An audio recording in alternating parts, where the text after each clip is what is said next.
Welcome to episode number 39, you guys. This is something that we're going to do a little bit different today because we have our 5-year anniversary for Unfinished Lifestyle. Crazy. Did you remember when we first launched 5 years ago? Oh, yeah, I remember. So we're going to go into the conversation today. But today's topic is we're going to talk about how we got started, kind of like the backstory of why Unfinished Lifestyle was created, right? And then we're going to go into our coaching program. We're going to talk about our 24-week program. We're going to talk about our blood work. Why is blood work so important when it comes to our coaching program? And we've seen the difference when we first started versus now. It's significantly different. And then we're going to go into, like how coaching has evolved over the years. That's going to be a good one. And last but not least, we're going to talk about, how to be a coachable client and how to balance your life with with your fitness journey, or how we balance our life as a coach with our fitness journey as well. So that's going to be a really, really good topic. We have 39 of these. That's amazing, man. It feels like we've done way more. Labor Day weekend is our 5-year anniversary, and I was actually driving home yesterday. And the amount of gratitude that I was having, I was driving home, the amount of clients that we've helped over the years. And I actually got teared up a little bit driving home because it was just giving myself a little bit of grace, because we put so much pressure on ourselves as a coach, as an individual, as a dad, as a husband. There's so many things, so many things that we think about constantly, and we put ourselves in that stress consistently. And not to mention that we work with so many great individuals. So we're going to shout out Prime Labs. We're going to shout out Kimball. Thank you for allowing us to work with you guys, collaborate with you guys, sending all of our clients to them. Yep. Shout out to Kimball. The referrals he gives us. Yeah, The referrals, not only that client referrals, but also businesses as well. So he referred a lot of our, businesses to us. So we work with a lot of different health companies, wellness or health, men's health? Yeah, clinic, like men's and hormone women? replacement therapy, wellness companies, places that do offer some of the GLP-1 shots. And he at least refers these companies over to us, and then we go and meet with them. So then if we decide we want to partner with them, we can. We at least kind of figure out what they're about. Are we going to mesh well together? We just met with Game Day Men's Health the other day, and that's going to be a good partnership with them. And so also shout out to Coach Nik as well. So Coach Nik is a VP of our company. Essentially, he's in charge of any business and client relations. So anything that has to do with collaboration with other businesses, I send it to Nik. Nik communicates with the owners or the CEO of the company, and then he made it. He scheduled the appointments, and then we go meet with them face to face and introduce them what we do, and so far has been great. Yeah, I'm not fired yet, so so thank God. We're gonna go into. By the way, we have our doggies around, and you can't see. This is not a traditional podcast episode. Yeah, so I have my 2 dogs around, so you're gonna see them walking around in here. But we're gonna go into. Hi, buddy. What's up, dude?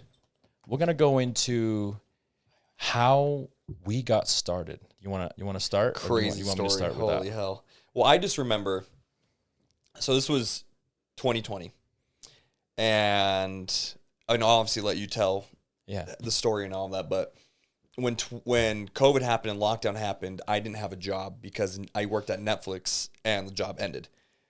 And I was trying to figure out what I wanted to do. My dad and my older brother wanted me to go into IT and be like a system admin. You would actually be really good at it.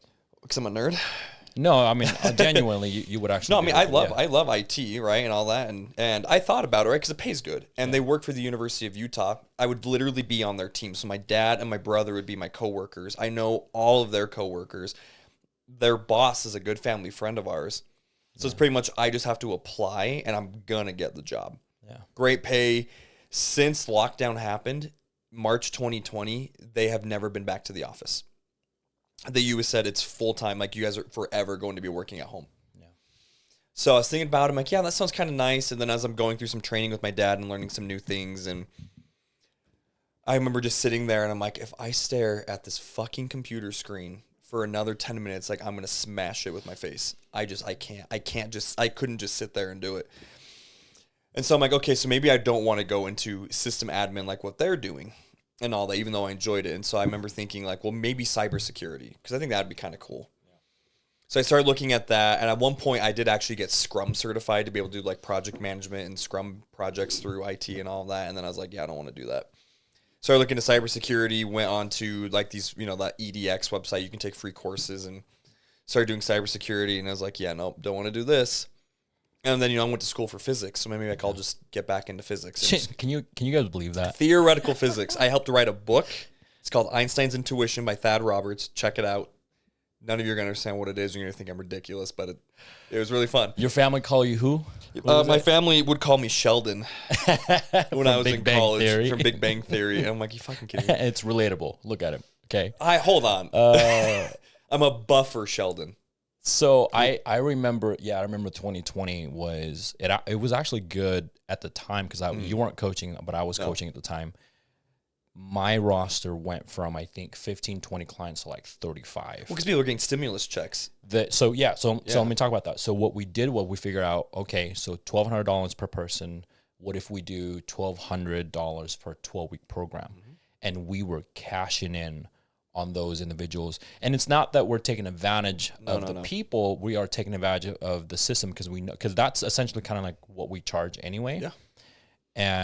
But it was focused towards like, not just like, oh, hey, you guys got money, pay us for it, right? It's the whole world pretty much stopped. Yep. It was shut down because of this virus that was going around. People were getting scared about their health. A lot of people were severely affected by COVID, regardless of what you think of it or not.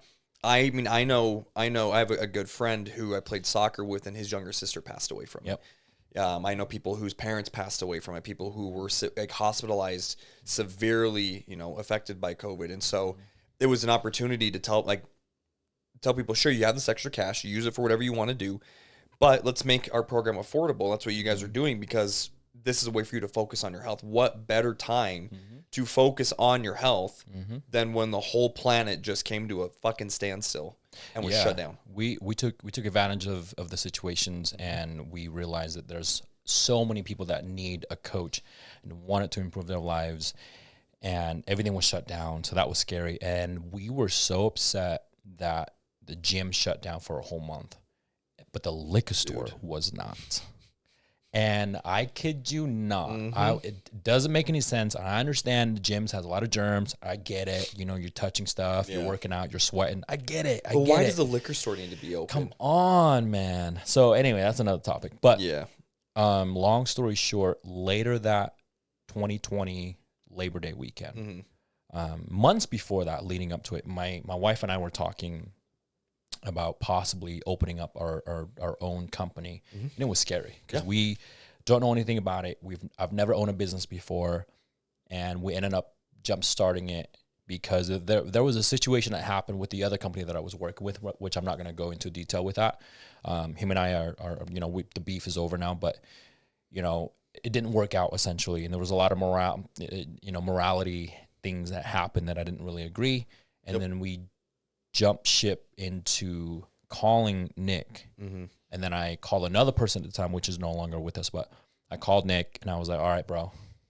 Yeah. I said, this is it. This is what we're going to do. And I know you're wanting to do coach. I know you don't have a job. Yep.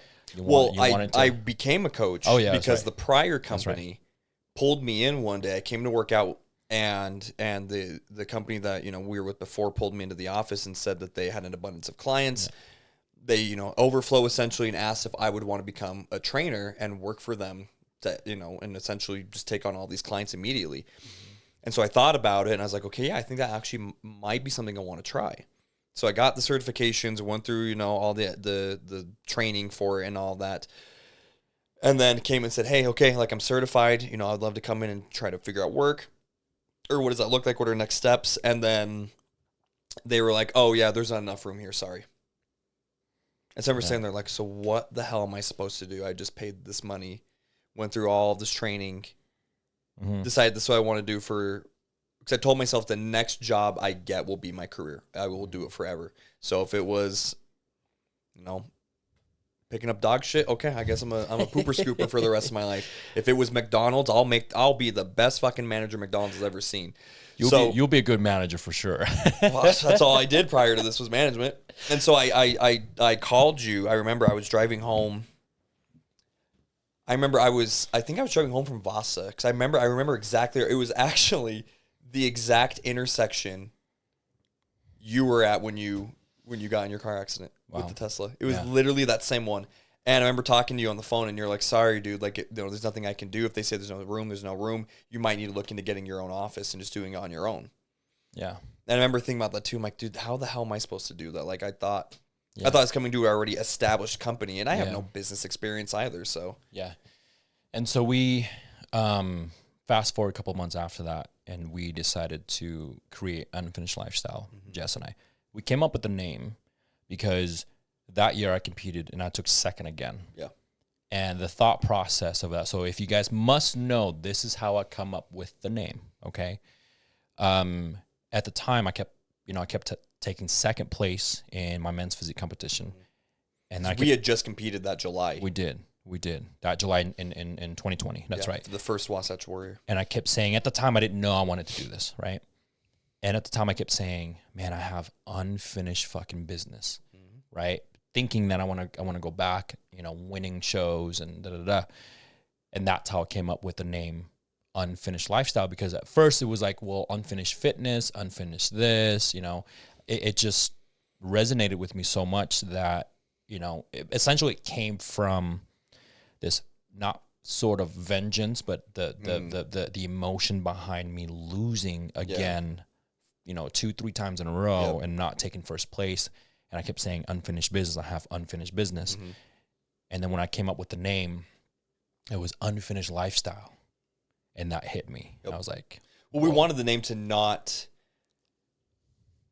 how do I explain it? We didn't want to have fitness or, something like that in the name, because we wanted it to be like lifestyle, because that's who we work with primarily. Right. And now that's exclusively who we work with our lifestyle clients. So we didn't want it to be unfinished fitness or, physique. Yeah, we don't want it to be, what do you call it? Not intimidating. Yeah. I guess so, yeah. Yeah. But we don't, you know what I mean? Like the name fitness or something fit, you have to be fit to be working with us. So we want it to be a little bit more genuine, humble. It's a lifestyle, right? And that's what we preach, and that's what we evolve since day one we launched it to now, with the amount of things that we've had to learn, the knowledge and the app. You okay? The app that we have, and it kind of gave us that essentially 5-star coaching ratings, right? So we created it in Labor Day weekend 2020. And initially, you were wanting to wait until January. We did. Oh yeah, I forgot about that. Yeah, because when you called me on your way home from Vegas to tell me that you were going to branch off and create this, and then that's when you asked me to come on as a coach, which I was like, okay, thank God. Now I can actually do something with the education I have. But I remember you said you wanted to wait until January. I did. And that was when you also called me to tell me that Jess was pregnant. I did. With OE. I did. And I remember talking to you and dude, if these are your concerns and your reasons why you want to start your own coaching company, you need to, I was telling you to do it now. Yeah. Just do it as soon as you get back, figure it out, and as quickly as you can, because do you really want to deal with the things we were dealing with leading up to just having OE? The reason why I wanted to wait was because I wanted to give a little bit of time and room for the other company to kind of adjusted me to leave, right? Yep. Things got a little out of hand, I would say. Yeah. And then I had to leave very abruptly. And we immediately split over the weekend, and we launched our new company that same weekend, which is Labor Day weekend. And we also announced our pregnancy as well at the same time, at the same weekend. So that was hard, mentally, emotionally, physically, but it was the best decision I've ever made when it comes to a business decision. I've gotten a lot of text calls, people reaching out to us and saying congratulations for leaving the other company. And it, as of today, I don't have anything negative to say about the other company, right? I mean, it's all I can say is that, it taught me what I know. unfortunately it taught me more on what not to do, Yeah. right? In a business and a client standpoint. But everything happened for a reason. Yeah. And so when we launched it, I had you, and then we had Britt at the time. So shout out to Britt as well for helping us establish the first 2 years of Unfinished Lifestyle. I think she stayed with us for the first 2 years. For a while. And then now we have Coach Desi, and then we have Coach Cherie as well. Yep. And then Colton has been with us since 2019 as well. So he was actually originally he's the reason why that we look incredible. He's not even plugged in. He's not even plugged in right now. But he's the reason why. So he's the reason why, when we did all of our photo shoots, all of our videos on our social media that you see, except for the ones that we did ourselves. Yeah. He did all of that. Yep. So Colton, being at 2019, he went from a client to our videographer, photographer, and a client at the same time. Yep. And now he exclusively only does our YouTube and Spotify podcast. Ladies and gentlemen, you can't see him on the screen. Yeah, no, I remember, just to chime in on that, like when I started with you, you were with the other company. Yeah. And which was fine. And then I think I signed up for 6 months. I saw some good results and things, and I was ready to renew. And just out of curiosity, I mean, I was prepared for you to say no, but I just was like, I might as well ask, like, hey, like, would you mind, if we did like a discount, if I did some, photos for you? Because at that time I was looking to quit my job and start my business doing what I do now. Yeah. Mm-hmm. So it's funny that all of us kind of met at the same time and we all came together, and it's like, well, we're looking to start a coaching business and we need somebody to do this for us. And I said, great, I'm looking to do those types of services for other businesses. Would you be interested? And I just remember that conversation. It wasn't very lengthy. It was just like, fuck it, let's do it. Yeah. Yeah. Right? Like, what do we have to lose? Yeah. So it was right around that time. And then it just kind of became that thing where we started doing it and it started going well. And you guys started getting more clients. And then even for me, it was like, hey, like, let's work together. So it's been kind of cool to help, curate the business in my own way. Like, I'm not a coach, but, I help you guys get clients. And so I feel you used to come in and do the client training videos. Yeah, where we'd have to schedule that and have them come in, and we would do a lot. We did a couple of client appreciations, and those videos was created by Colton. Yep. And the reason why, I like to have Colton, because he knows the way we work. He knows what we look for. He knows the motto. He knows. Well, he knows the program. The program. He knows a lot. Everything about our program, and he obviously, he knows our wives as well, right? So he works very close. He actually works very, very close with Jess, actually. So a lot of the back end stuff, him and Jess take care of that. So there's a lot of puzzle pieces that brought Unfinished Lifestyle together. So huge shout out to our wives, right? And also, obviously, Jess. She's technically our CEO for the company. She does anything you think of, anything that has our name on, the hats, the brand, the shirt, the UFL Instagram page, right? Yeah, the website, the IG. Even when you guys do the client appreciation, like the movies, she books the theater, like all of it. She book our flights when we travel. So essentially, she does all of that back end. So when people come up to me and always tell me, "Man, you have such a great company and you're doing awesome," I always have to tell them, "Hey, I just want to let you know there's a lot of puzzle pieces to put it together." Colton, Jess, Nik, Cherie, Des. There's a lot of people that helped us. I also think too, just to chime in on that, is that this company could not be as large as it is without everyone, because literally everyone on the team does something different. Even with the other coaches, like you guys will have a client do an inquiry that says like, I'm interested in these things. Perfect. You're great for Nik. Correct. You're great for Yo. You're great for Desi, right? Same thing with like me, creating content for you guys helps you post online to acquire more clients. Other coaches see your stuff and then reach out to me for content for them. So it's like relationships. Maybe you guys could touch on that, like how important, like, having relationships. Very, very it's very important. But I think one of the things I've noticed, not just in our industry here in Salt Lake, but just kind of like everywhere, I guess you could say, is business owners see competition as a bad thing, right? It's a negative, And so, they talk shit on other businesses or coaches or whatever it is. And I'm like, I like having the competition because it forces us to grow. So we have to get better. So if we get better, now that other coach is going to get better. Didn't they always act like there's only like 20 people in the whole world that need coaching? Yeah. You know how many people want to get coached? It's like, if somebody, because I've noted, that's one thing I've been really impressed with you guys, is if somebody, has a consultation with you, and then they end up going with another coach, you could care less because guess what? Yeah, that's fine. A couple hours later, the next morning, someone else is inquiring. But not just that, but how many people have we done consultations with who have come to us asking about coaching, and we, in the gym, will take them over to Billy or to, Vanessa or someone else, say, hey, let me introduce you to them. They're going to be able to help you better. Yep. If we were just money focused and greedy and we didn't really give a shit about our job, then we would just take them and take their payment. Right. But we don't see competition as a bad thing. Again, competition's good. It forces us to grow. Then the other people are going to grow. And when they grow, we got to get better. But if we're the best and we never grow and we're stagnant, that's well, it's kind of like competing, right? I never learn anything when I win. Yeah. when I won my shows, cool, bro. Right?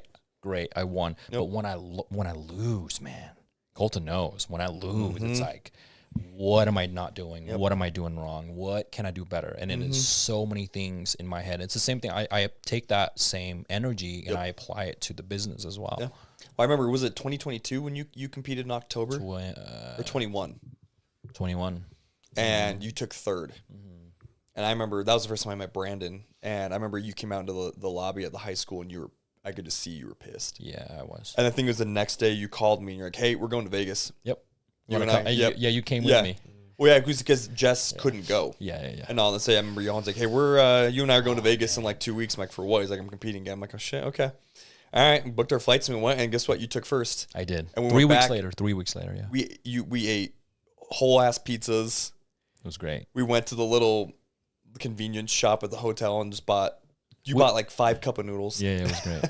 Do you guys think that you're better coaches because of your failures? And I don't mean personal failures. And as much as it's taboo to talk about, even the clients you've failed before. No, I don't think it's taboo. I mean, it's well, because nobody wants to say that. Everybody, exactly. I'm not saying you guys, but people online want to be like, all I do is win. You sign up with me, you'll get results. Sometimes you guys have clients, and it's partly their fault. Maybe they're not coachable, but like you guys drop the ball. Yeah. Maybe you something could lead happens, into right? But if someone's out there preaching their coaching or their business model or whatever, and they only are telling you that they've never had failures, like all they do is win and all they do is succeed, they're fucking lying to you. Yeah, we've had clients who, unfortunately, I don't want to use the word fail, but didn't complete the program or didn't get the results they wanted, and not even say someone's at fault, whether it was more on them, if it was on us, if it was a combination, whatever it was, we've had those, but it forces us to grow. And it sucks when it happens, right? It sucks when people pay us up front and then just disappear and they never come in, or something happens or we're trying everything we can and they're just not getting the results. And, regardless of the situation, like, I think coaches and just companies in general need to be more honest about those things, because there's nothing wrong with it. Back to the relationship aspects of it is, for example, we've had multiple other coaches here within our podcast, and we're gonna continue on to bring other coaches within our podcast. And there's so many names on our list that we want them to bring. And the relationship aspects of it, we do not burn any bridges. There's only maybe two people, maybe that probably not going to be able to come into our podcast, right? But we have such a great relationship with everyone, and everyone coaches differently. Their view is different. Some people focus on bodybuilding. Some people only focus on lifestyle. Some people focus on both. Some people only focus on blood work. They do more of like a biomechanical. Some people, biomechanical. Some people focus on that as well. So there's so many different coaches that does different thing, and you just have to find your niche. You know what I'm saying? So, and then we absolutely did. But again, we never found our niche until recently too. It's not like something we created day one. And then, boom, we succeeded day one. It would be nice. It would be really nice if we figured all this out within that first year. Yeah, exactly. So, but Unfinished Lifestyle, we've created it 5 years ago. Congratulations to us, to Colton, to me, to Nik, to Jess, to, obviously Des and Sheree as well, and everyone that has contributed in the past that helped us to get to the next level, all the companies that we've used in the past as well. And we want to also shout out, Eddie. And Yes. Fast Eddie was the one that approached me before we actually launched Unfinished Lifestyle. That was a scary leap for you guys too, to switch gyms. I remember we had a lot of conversations about switching gyms and if we wanted to or not. Yeah, and Yeah. so we were at Iron Ground. So again, shout out to Iron Ground, shout out to Patera, and he was, the guy that kind of brought us in and let us stay at Iron Ground after we split with the other company. So we stayed there, I think, for a year, maybe 6 months. I don't remember how long, but So that was what, September 2020, and FTC opened when? summer 21. Summer. Yeah, so we were there almost a year. Yeah. So, he let us stay there, and then after we left, Eddie took us in, and again, shout out to Eddie. We were one of the very first company that he brought, probably one of the very first coaches or company that he. I had think a aside from conversation his with. team of coaches that he had, Yeah, we were the first we one. were the first ones. And to this day, we are the only company that stayed since open to now. We're the only company that stayed in FTC. It's not just the loyal thing. It's because I think we succeeded. We utilized the space to our advantage. We market there. Colton helped us market there.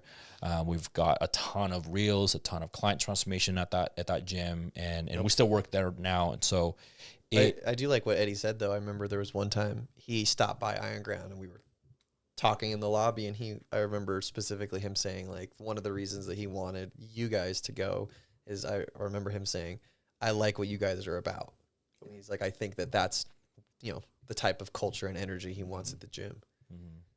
Yeah, and that was important because environment is everything for us, and the mindset and having the camaraderie in the gym and being friendly with other coaches and bringing the right energy to the gym, and I think that's what we brought. Yeah, and that's part of probably one of the reasons why we're so successful in that gym, and the only company that are successful in that gym is since 2021 is because we brought that camaraderie into the gym. Yeah. And now we have Billy, we have Jacob there, we have Tika there, we have Vanessa, I think she trains there, multiple other coaches that I don't want to miss any names, but Eddie also coaches there as well. So there's a ton of other coaches. I'm not saying they're not good. I'm just saying we are, I think, much more consistent. We've established ourselves. Yeah, established. We're consistent. We're on Google. We have our own website. I mean, there's a lot of things that happen over the years that we've accomplished and what brought us to the next level. So 5 years, 39 episode.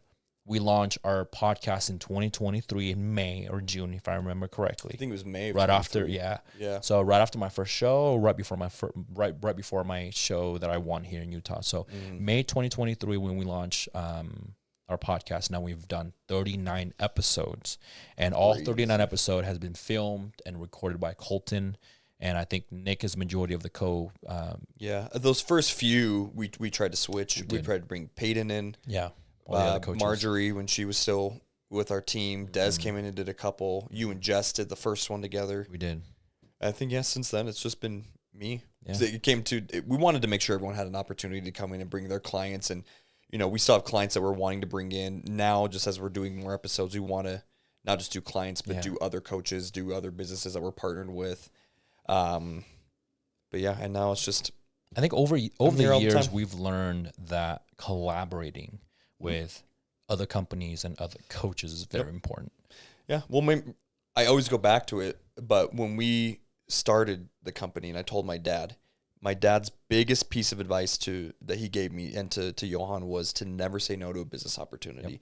Yep. Even if you don't think it's going to be what we would want it to be, he told me still at least go talk to them, hear what they have to say. And then you two sit down and figure out, do we want to work with this individual or with this company, or do we not want to? And if we decide we don't, well, at least we had the meeting. At least we know what they're about. But then if we decide to, then that could be a great opportunity. So that's essentially the approach we've taken. And I think it's paid off more times than it hasn't. And before we go dive into our program and how we evolve as a coach and how our programs evolve, the last thing I want to say about that is we've had a lot of people that wanting to work with us. We actually get inquiries on our website, which is only supposed to be a client inquiry. And we got coaching inquiring to work. Asking if we're hiring, they want to come work for us. We've had other coaches at the gym approach us asking if they can join our team, which is when that happens, I'm like, okay, so we must be doing something right. If other coaches see our success and what our clients are doing, just how the company is, and they approach us saying, hey, can I work with you guys? Like, okay, means we're doing something good. Yeah, that was interesting, actually. The first time I've seen it on the website. How did you feel when the first time you had someone approach you and ask if they could work for your company? Because at the end of the day, this is your company. You started it, right? I thought it was kind of weird. And that's the thing about me. Like, I don't like to say my business. I don't like to say my company. Yeah. I don't like to say my coaches, because these are not my coaches. They're our coaches. They work with me, not for me. We all work underneath Unfinished Lifestyle, essentially. Yeah. And so that's the one thing that I'm very careful. Sometimes I slip. I'm like, oh, this is my coach. I'm like, no, they're our coaches. Yeah. Essentially, we all work together. So when they approach me, either through the website or in person, I thought it was kind of funny. I'm like, what do you mean? We're trying to figure it out. We're still trying to figure it out. But the fact that they approach me, that brings me joy, and it kind of relieve a lot of the stress, because we put so much stress on ourselves. Sometimes we fail to give ourselves the credit that we deserve. Yeah. The amount of things that we have accomplished, the amount of clients that we helped, how our business thrive. Because to me, we're just doing the job, right? We're just getting the work done. We show up to work, we get it done. We create our content. We have the right people. There's a lot of things that happen behind the scenes. It's not just us. So when they come to me and they ask certain questions like, oh, how do you get your Google stuff done? How do you get this and this and this done? I'm like, actually, let me get you in touch with Jess, because I have no clue. Zero idea. No clue. The only thing I do, like, or they'll ask about, like, hey, man, what kind of camera do you use during the podcast? What kind of tools that you use to edit? And I'm like, you want to talk to Colton, right? There's so many things that happens within our business. I have no clue. All I do, for example, we show up to the podcast room, we talked, and I leave. Yeah. We leave. And Colton does all of it. So that's why we give 100% to these, podcasts and Spotify and to Colton, because he uploads everything on our YouTube and Spotify. Edits our reels. He does all of it. Makes me look less pale. So that's why when I say it's funny, because when people approach me about, hey man, how can I get my business to run like you? And I'm like, dude, I'm like the 25% of the puzzle. I'm not even a complete puzzle. I'll tell you what I've done in the past that maybe it doesn't work for me. From a coaching standpoint, we can't. Yeah, but a lot of the business stuff, like, have zero. A good example is like the movie business, right? If a movie comes out and it's good, everyone's like the director, and it's like he didn't run the camera, set up the camera, design the lighting, sets, costume, do all the locations, sound, sound. So it's like at the end of the movie when you see all those names, it's like that's so many. Those aren't random people. That's like that's a whole team of people. But the director is the one that makes it all come together. Yeah. Right.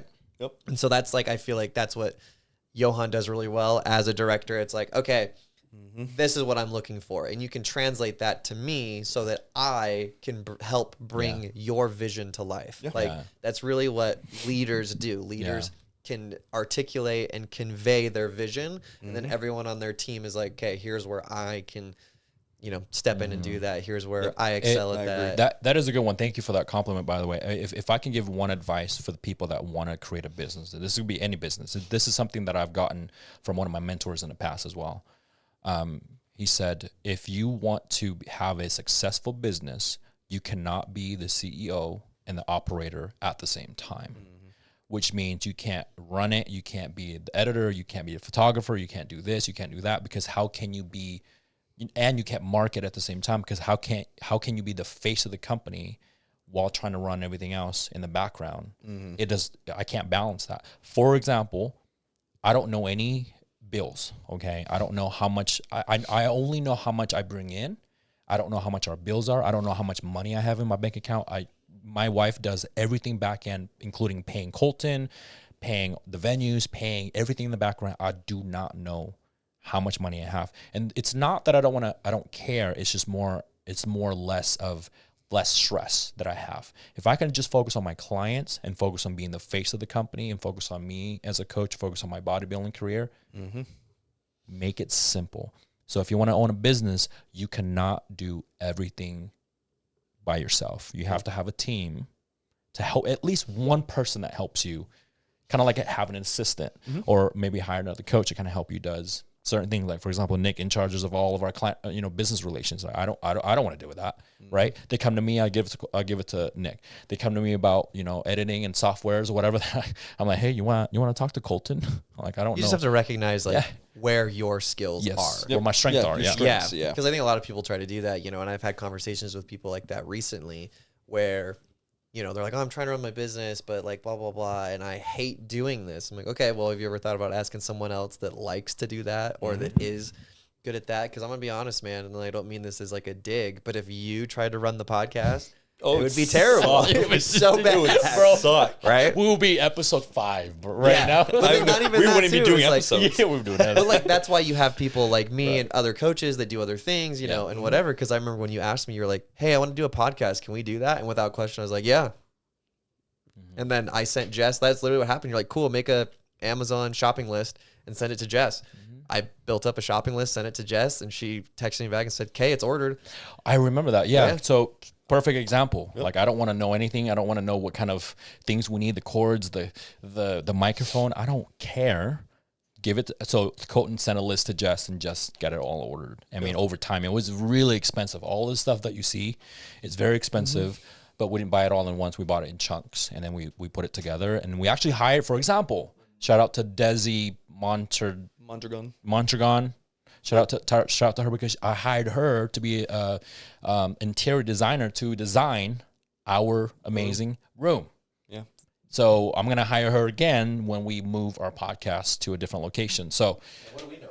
Yeah, I mean, I don't know about. I just like, I can barely dress myself. If us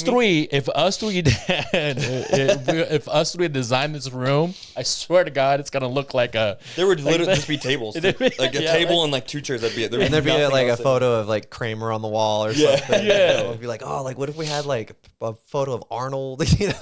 Bro, like it's gonna be So I hired her to design our podcast room. So there's a lot of moving parts when it comes to owning business. And that's why, again, back to your question, Nik, when they ask me, how did you feel when someone approached you to work for this company? Yeah, for this company, and or ask him, or when they asked me to help him create the coaching business as well. And I'm like, dude, like there's so many moving parts, and it's not just me. So, and that's why, when people approach me and say, you're doing such a great job, it's because we have an amazing team. It's not just me. Okay. So 5 years.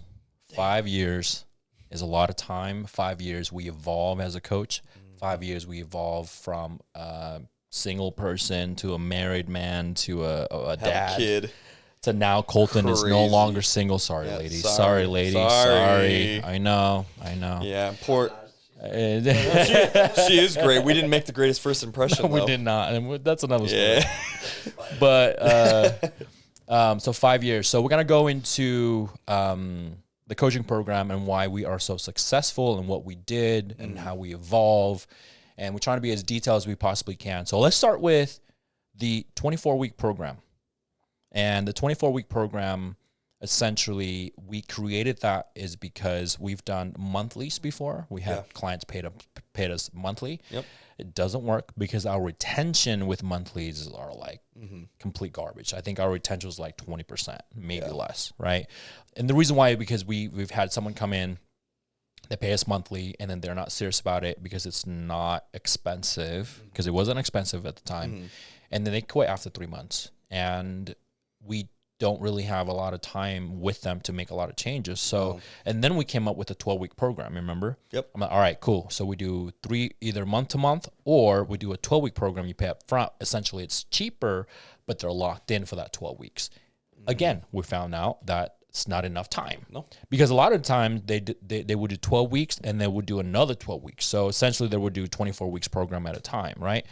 And then we'll get to the 12 and 12, and it's 24 weeks. And then we thought, well, why don't we offer why don't we do the 12 and the 24 week? Because 12 weeks is essentially a little cheaper. Yep. Well, actually, no. The 12 week, at the time, we charged, I think it was $1,500. 15, yeah. And then we charged 24 week for $2,400. And so a lot of people ended up doing the 24 week program instead of the 12 because it's a lot cheaper to do that. And then that's when we found the secret sauce right there. The 24 week program allows us to increase their metabolic rate and then starting to decrease caloric intake and start to see progress and whatnot. And then we came up with the idea of like, in order for you to continue another 24 week, you have to earn it. Yes. Because there's so many times where we've coached, and this is something that we fail. So if you're wanting to be a coach in the future, if you're interested in becoming a coach, you're gonna want to listen to this, because this is actually a lot of this is actually, attainable for you if you want to take this to your coaching company. So we've done 24 week program. Now, if you want to continue, well, first of all, a lot of our clients are with us they're about 12 to 15 months.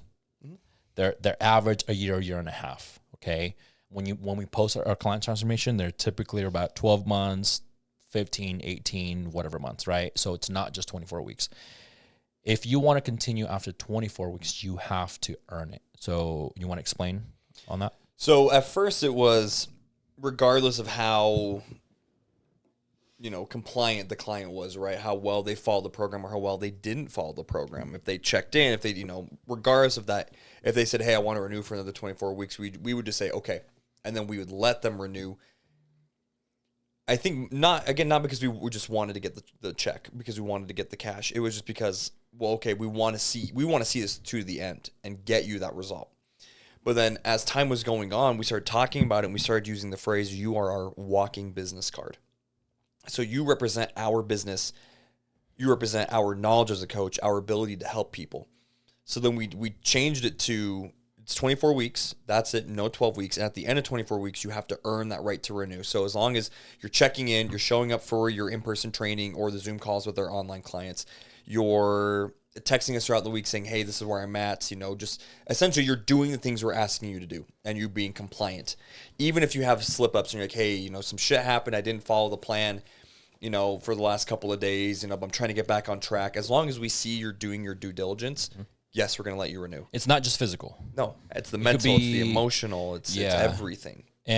What I'm trying to say was, it's not just a physical change that we're looking for. If you're managed to change your emotional, your mental throughout the program, understanding the foods, have a better relationship with food, and you're showing up, but you're not quite changing the physical because you slip up a little bit, and we understand, and which is why we talk about cheat meals, which we'll talk about that in a second.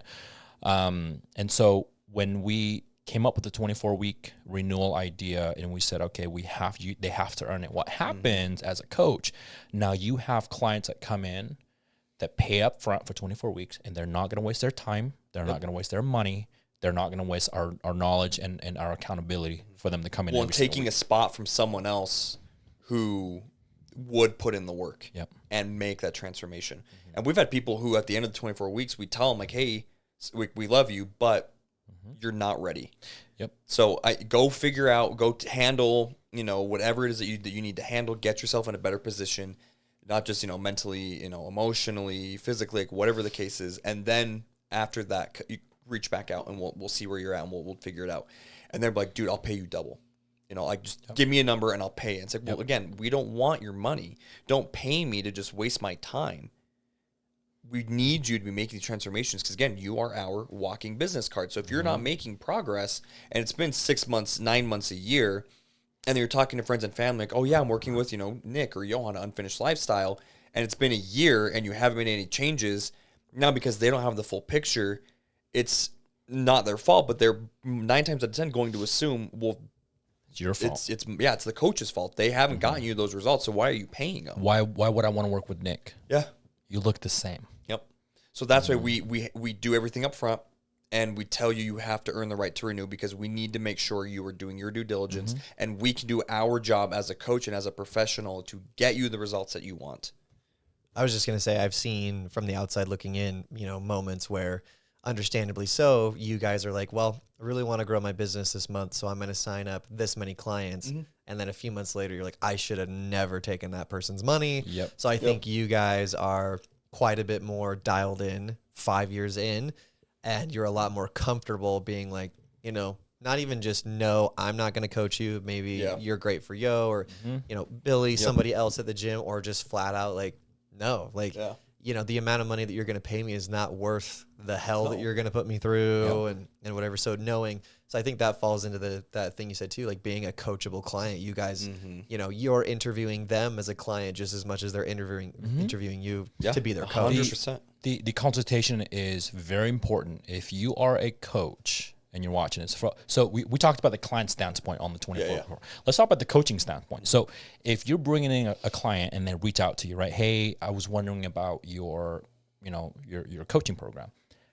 That very moment, you're like, okay, here's my program, here's my pricing, blah, blah, blah, blah. So you're not creating any value. No, they're just window shopping at this point. They are. So your job is to create a consultation for them to come in either in person or over Zoom and have serious, we actually what we call a client assessment. Yeah. We have a client assessment that clients filled out. So then we know what to ask and we know the answers to a lot of the questions that we're looking for. On a coaching standpoint, I understand you don't want to let go of your month-to-month client because you want to get paid every single month. You know how much guaranteed for the most part. Yes. That on this day you're going to be able to get a couple $100 in payments.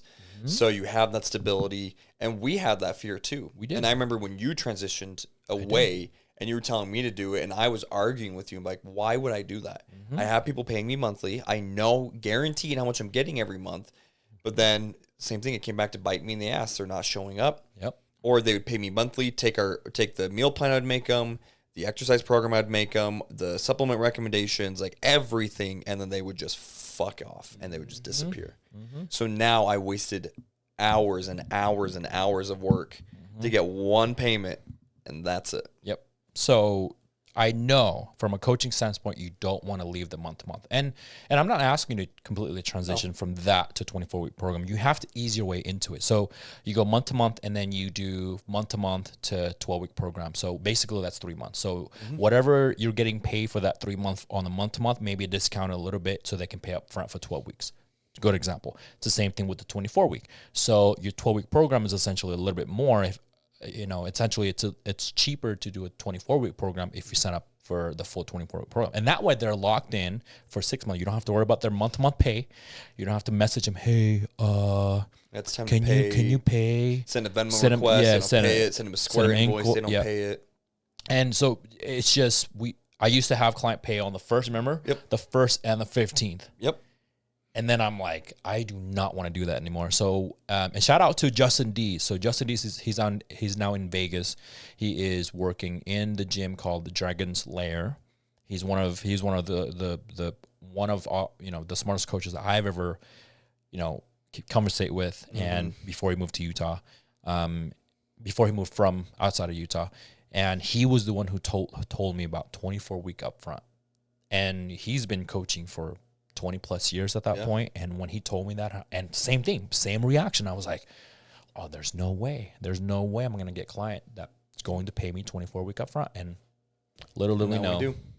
But don't overcharge. That's one thing I'll say is I think, some people might get too excited and they're like, oh, okay, so I'm going to 24 weeks. I'm just going to come up with this crazy ass number. It's like, no, you can't do that. Yeah. Figure out what you feel like you're worth, and you're based off of your knowledge, your education, how your program works and your testimonies and your success. Come up with that number, and then that's your number. Search the market. Yeah. Talk to other coaches. Yeah. Talk to us. Talk to other coaches and how much we are actually charging. And keep in mind, our price is a lot different than we did than it was 5 years ago, than it was 2 years ago, than it was 3 years ago, than even last year. So it changes over time based off of the knowledge, the programs that we've added, and the things that we're doing differently, and the questions that we've asked, and we have our own facility, and our Google reviews. We have 5-star Google reviews. We have 150 plus 5-star Google reviews. We have our Spotify. We have our YouTube. So there's a lot of things to unpack here, and that's when we understand the capacity of what we need to charge. Now, I do have other mentors of mine as well that tells me that we're charging way too little. And in fact, we have consultation with clients, and we've given them pricing after we show them exactly what we do. Yeah, and that's it. That's it. And I'm like, but it's a compliment. Yeah. Because our value is so high and we're charging less. That's okay. And then we were going to work our way up. But we also want to make sure it's fair. Yeah, because we don't want people to feel like, unless they make a certain amount of money, they can't work with us. Yeah. So we have our pricing based off of market value, what we feel like we're worth. And, as the company is growing, we've got to match that growth. Yeah. But we want to still make sure that it is affordable and that people can pay us. Because at the end of the day, again, I say it all the time, I see it with our knowledge and what we do. It's a moral obligation to help people. Sure, I have bills, I have a family I got to take care of, I have to get paid. But I still am going to find a way to make sure I can help as many people as possible. If you go into the business and you want to make money, you're doing it for the wrong thing. If you're going into the business and you want to genuinely help people, your passion is going to show. Yeah. Your work is going to show. You're going to show up for others more than you do for yourself. Yeah. You're going to work 7 days a week. When you have your own business, you don't just get to work 3 hours a day. No. We work consistently. It'd be nice. That'd be so nice if we could. For example, today is a Saturday. Right. We would love to spend time with our families. My family is in East Canyon right now. I would love to be there with them. But no, we have to do the podcast. And this is part of our job because it's part of owning a business. Okay. So if you guys have any questions on how to price your program to month, go into 12-week program, go into 24-week program, you can go ahead and DM us and any one of us. We'll help. Reach out. Yeah. We have a lot of coaches who do. We have a lot of coaches who ask us for help and come into our office and. We're more than happy to help people because we don't there's no secret. No, we're not the type of coach or we're not the type of company that's going to tell you. Hey, if you pay me $10,000, I'm going to give you the secret as to how to be a successful coach. Ain't no way. Fuck off. Ain't no way. Ain't no way. And so anyway, so if you have any questions, go ahead and DM us. We're more than happy to help you guys. So then we're going to move on to the next topic is blood work. Yeah. Want to talk about blood work? I think the blood work is really. So we had a fun conversation about blood work the other day. So we'll talk about back to 5 years ago. 5 years ago when we first launched, the blood work was not a requirement. It's something that we say, hey, you might want to get your blood work done. Yeah. Well, at first, if I remember correct, we didn't even say that. We had a few clients come to us, and saying, hey, so I went to the doctor and they did my blood work. Did you guys want to look at it? And we're like, well, no, because we can't read it. We don't know. We don't know what. Yeah. We're like, well, did they see anything that out of the ordinary? And they're like, well, no, Or we go off of what did they say? Yeah, what did they say? Oh, well, they said maybe my cholesterol's a little bit higher. This, we're like, oh, okay, so that's good to know. And then we just call it good. Knowing what we know now, I'm going to tell you right now. If I could go back in time and kick my own ass, I would. 90% of the people that come in and said, hey, my doctor advised me to do 1, 2, and 3. Again, we're not doctors. Nope. We're not telling you to do the opposite. We're not telling you to not to do what the doctor says. Knowing what we know now, a lot of it is a complete bullshit because they just wanted to get paid because they want to give their clients cholesterol pills, blood pressure pills, metformin. God, how many other all the GLP-1 shots now. Back then it wasn't there. It wasn't that, right? No. So all the GLP-1s coming up, so they all want to get paid. We have a lot of MPs in the Valley. They all want to get paid. And just basically what the doctors are doing is it's a reactionary movement, not a proactive movement. Yep. And so you're just masking the problem. What we're doing in a very holistic way, utilizing nutrition and everything else, and it's being proactive and it's not reactive. Okay, so let's start there. Yes, first 2 years. I think the second year going into a third. Because when did I compete? 2020? Was it 2023 that I did my shows? Yeah, it was. 22, was it? No, 22, because I competed. It was 22, yeah, because 23 is when we went to Spain to do the IVF. 22. Yeah. So it was so 2 years later. The first 2 years, it went from, we didn't look at it all. And then eventually, as more people came in, and they said, hey, well, I went to the doctors, and they actually did my blood work, and they said I have high cholesterol, and my triglycerides are high, or, whatever. We're like, oh, okay, well, now let's make it a recommendation. So when people would say, we'd say, hey, we recommend going to the doctor, ask him to do your blood work, have them check to see if there's anything out of the ordinary we would need to know, and if there is, then at least we know we can, then we'll figure it out on the nutrition side. Yeah. And then I remember this kept coming up more and more and more. And I was prepping for the March show in 2022. And then a few weeks later, I did Wasatch in April. And we decided we wanted to learn how to read blood panels. And we wanted to make it a requirement. So as I'm doing my 2 hours of cardio a day, I remember sitting on my stationary bike in my living room, pedaling for an hour before I could eat breakfast. And I'm on Google reading, typing in, what does this mean on a blood panel? What is a CBC? What's a CMP? What does this mean, right? I'm watching YouTube videos, and I'm taking notes, and I'm sending it to Johan, and Johan's sending me his notes. And then we started building out a cheat sheet, breaking down, again, a complete blood count. So this is going to check red and white blood cells. We're looking at CMP, so comprehensive metabolic panel, checking liver and kidney health. And we're looking at thyroid. We're looking at a lipid panel for cholesterol and triglycerides and hormones and insulin and glucose is probably the biggest thing that we look at too. So then it went from that to, okay, now we have a cheat sheet that we built. Then we tell clients, okay, we require blood work. We want you to go get these panels checked. They'd go get it checked, bring it to us. We would try to interpret it on our own and then look at our cheat sheet and figure out what did we get right, what did we get wrong. So we've definitely evolved in that regard. And now I fucking love looking at blood work. I get so excited when a client's like, hey, I have blood work. Can you look at it? Or Kimball from Prime Labs will call me saying, hey, We've someone got blood work done. Can you review it? We've gotten to the point where other companies reach out to us, other coaches reach out to us to look at their blood work or their client's blood work. Yeah. And the first couple of times it happens, we're like, what? Yeah. You don't know how to, but then, because we didn't know either, right? So then we evolve into now what I'm doing is sometimes I look at my client's blood work. I just want to have a second sets of eyes, and I'll send it to Nik, and then Nik will send his summaries to me. I'm like, okay, cool, we're on the same page, and then that's how we launch it, and vice versa, right?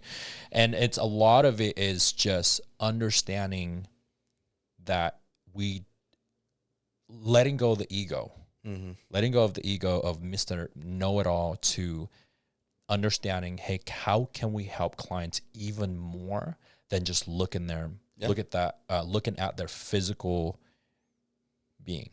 How can we help you from inside out? The best way that we can articulate that was to help you from inside out with the blood work. But we're not doctors. We do not diagnose. Nope. We do not prescribe. We don't say, oh, hey, we notice this is low. Here's some drugs to take. Can we give supplement recommendations? Absolutely. I've talked to a lot of nurse practitioners, told them like what we do, how we work and what we do. And ask them, are we at least able to tell them, hey, based off of what I'm seeing, I would recommend the following supplements? And they said, yes, that's fine. Because you can pick it up at Walmart. You can go to, Winco and get these vitamins GNC. and all that. GNC and get them. But when it comes to prescriptions, obviously we can't write that. And we're not going to go and obtain these things illegally from random ass people and then give you, like, okay, shoot yourself with this, inject yourself with this. We're not going to do that.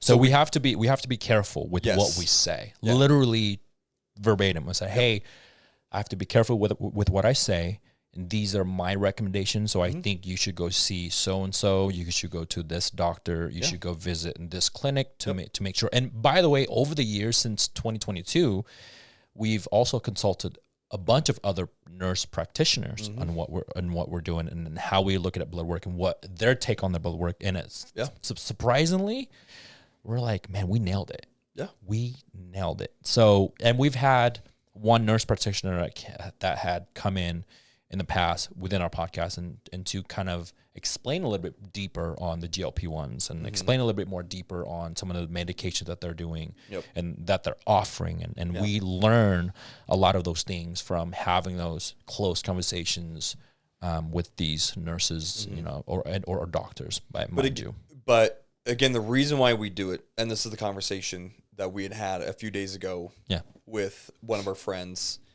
We had another coach who's a friend of ours send us a message saying that he was talking to someone and they said that this person doesn't understand why us in particular request blood work because we're stepping outside our scope of practice and we should not be doing that. Again, if we were diagnosing and we're trying to prescribe medicine and we're putting people's health in danger by doing something we don't know what to do that is illegal, absolutely. But it's just data. We need All this data. data. I need to look at your blood work and see, okay, is your blood sugar high? It is. Okay, then I need to be careful with the types of carbohydrates I'm going to give you. If I look and see Lipids panel. the lipid panel, right? Like, yeah, if cholesterol is high, then again, I'm going to be very particular in the food I'm going to give you. If triglycerides are high, I'm going to be very particular in the food I'm giving you, plus some supplements. You know, hormones for our men and women. If we notice hormones are off, hey, I'm noticing A, B, and C. Your food, luckily, is going to stay the same, but I need you to go talk to a doctor, and we give them a referral, and we want that doctor to then handle that side. But again, it's as a coach, and I say it all the time, it's our moral obligation not just to continue to learn new things and improve our skills and abilities as a coach, but to fully help an individual. So the more data we have, the better we can help you. The better we help you, the more chance of success you're going to find. It's gotten to the point where clients of ours in the past or people in our family said this verbatim. We no longer go to the doctor now. We go get a blood work done, and we come to you guys so you guys can see and acknowledge the blood work and let me know what I need to do to get done. Again, Which is a compliment. Yes. But we always tell them, like, cool, still go to the doctor. Yeah. Still go talk to them. It's great. We're not doctors. But going back to, like, with Kimball, again, from Prime Labs, he just, Thursday or Wednesday, he called me. He sent me, I got a text from him with an individual's contact info, and then he immediately called me and said, hey, this person came into Prime, they got blood work done, they saw some things that are concerning, they asked if I could help them read it, and I said no, but I got a guy. And he referred him to me, and he told me that he tells people when he refers them over to me that I'm the closest thing to a doctor that you could possibly be without being a doctor, and he trusts me sometimes more than the doctors, which again is a huge compliment, but then it makes me nervous. Like, dude, but I'm not. I don't have a medical license. I just learned how to read this stuff, and then I just tell people what I see. But again, it just means that we're doing something right if we built this trust and this connection, and we're able to do these things. Like, my dad gets his blood work all the time. He sends it to me, and I look at it. My stepmom got her blood work done. I looked at it, and she actually just went and got her DEXA body scan done. Oh. And in 4 months, I think she went from 22% body fat, because she's already tiny. I think she went to that same place? Yeah, she went to the same place that we went. Shout out to Steven. He owns a clinic just down the road I'll have to tell people about. But I want to find this because what my dad told me was crazy. So my stepmom went and got her blood work done. We saw some concerning things, so she made some improvements with her diet, started exercising again. She's already tiny, right? She's already petite. But she was at 22% body fat and dropped down to 15% in 4 months and actually gained a few pounds of muscle mass. Wow. And she's in her 50s. And she looks phenomenal. And what changed? She just started eating properly after getting her blood work done and went to the gym. Let's stop right there. Let's stop right there. So why do we do blood work, right? Not only that we now know how to read it and understand it, but over the years, we've noticed a lot of the problems that you guys have as a client or as any individual can be fixed by nutrition. And exercise. There's still medications, right? But you can resolve a lot of things by just eating clean. I mean, but like, honestly, God, would you try to drive from California to New York with a car that hasn't had an oil change in a long time, needs new brake pads, probably needs new tires, might need, the transmission looked at? Would you do that, or would you first take it in to make sure everything's good before you go on this journey? Oh, I do the second part. Yeah. 100%. But if your car breaks down, you can just go buy another fucking car. Right. If your body breaks down, you can't. Yes. And I don't know. It's just interesting, the view on health and nutrition and exercise in the world. We've had countless clients come in with cholesterol pills. Yep. With blood pressure pills. Yeah, they're on statins like metformin. And also metformin and all, or any kind of glucose medications that reduces their glucose level. They come in, and I knew that, right? We knew that going in because we saw the blood work from their doctor. Okay, let's say you've come in and you've had this blood work done recently. I'm talking less than a month. We can use it. And we said, okay, cool. I can't tell you to get off anything because we're not a doctor, but here's what's going to happen. We're going to feed you the right amount of food. Your cholesterol is going to drop severely. Your blood pressure is going to drop severely. Because you're on blood pressure medications, you're going to faint sometimes or feel dizziness when you get out in and out of chair because you've already eating healthy, you're exercising, you're automatically dropping your blood pressure levels. On top of that, you're utilizing blood pressure to reduce it. So it's going to drop super, super, super, super low. And we've seen that. We actually had a client right now that have gotten off of cholesterol pills and blood pressure medication just by signing up with us. Give him the exact nutrition. It's that transformation that I sent you guys the other day, and I said I'm not doing anything different. He went from 291 or 290s into 235. So we've dropped 54 pounds, right? 54 pounds since he started. And by the way, he only started with me back in first week of April. It's crazy. Right? All I'm doing is feeding him the right amount of food, and he's eating a lot. I'm talking we skyrocketed him to 25 to 2,700 calories, and he was dropping weight, and he could not believe it. Because did he fight me on it? Absolutely. Most of our clients do. A lot of our clients fight us on the phase 1 of our program, which is increasing your metabolic rate. A lot of them don't believe in that. A lot of them think that we're going to get them fat. A lot of them think that they're going to gain weight. A lot of them think that it's not going to fix anything. And little do they know, and almost every single podcast that you guys see and you guys hear, every single one of our clients says, these guys are crazy. They're trying to feed us a shit ton of food, and it works every single time. You got to understand, 2,500 calories on a whole food basis is a lot of food. It's a lot of food because there's such less calories. But if you go to, McDonald's on your way to work and get like a breakfast and a coffee, and then you go to In-N-Out on your way home, or you go to Betos or, KFC or whatever, you're probably hitting close to 2,500 calories just between those two big meals. Research says that an average American, whether you're sedentary or not, they're consuming average of 3,500 calories every single day without knowing that. That's what the research says. And now that I'm thinking about it, I'm like, wait a minute.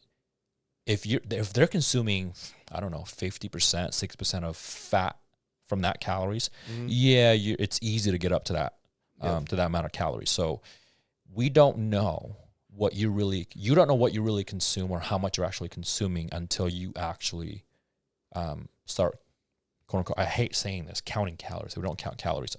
So you're actually, I think, paying attention. Yeah, paying attention to what it is you're eating. Because we have clients who, they might only be eating like 1 or 2 times a day. And so we've had them say, okay, before we make you a meal plan, I want you to track your food for like 3, 4, 5 days. Exactly what you're eating. Put it into MyFitnessPal, send us the data. And they start doing that, and they're like, holy shit, I did not know I was eating like that. It's like, yeah. Because it doesn't seem like, if you go to McDonald's and get a Big Mac and a fry, it doesn't seem like a lot of food, because it really isn't. Volume-wise, it's not. But very calorically dense, a lot of fat, a lot of sodium, a lot of processed shit. Would you guess how much calories would you guess in that one sitting? In a Big Mac and a fry? And most people get a drink. Yeah. Most of them is probably not diet. So would you say 1,500? 12 probably to 15? Less. I'd say maybe a little 1,000 less. 15? I don't know. Maybe around there. I don't know. Okay. 1,000. It'd be interesting to look it up. 1,000 calories in one meal, man. Yeah. That's a lot. Yeah. But anyway, so going back to the blood work, because we just went on a whole tangent. Yeah. We see blood work as a tool and as data. That is going to give us more information into an insight into where your current state of health is at, what we need to improve, and how we're going to do that. And now we're educating people. So when they come to us with the blood work, we say, hey, okay, I'm seeing A, B, and C. I'm going to program your meal plan this way, or I'm going to adjust your meal plan based on it, and here's why. Now we explain it. So now they know. So then the whole point of it is, when they're done with the program, they have the tools, they have the knowledge. So if they go get blood work back, and they see, well, wait, my blood sugar's high again. What did you want to have me do last time? Oh, I switched to vegetables, so I'm getting more fiber, and complex carbohydrates to not spike my blood sugar and try to bring it down. So then they go back and they do that to do it themselves.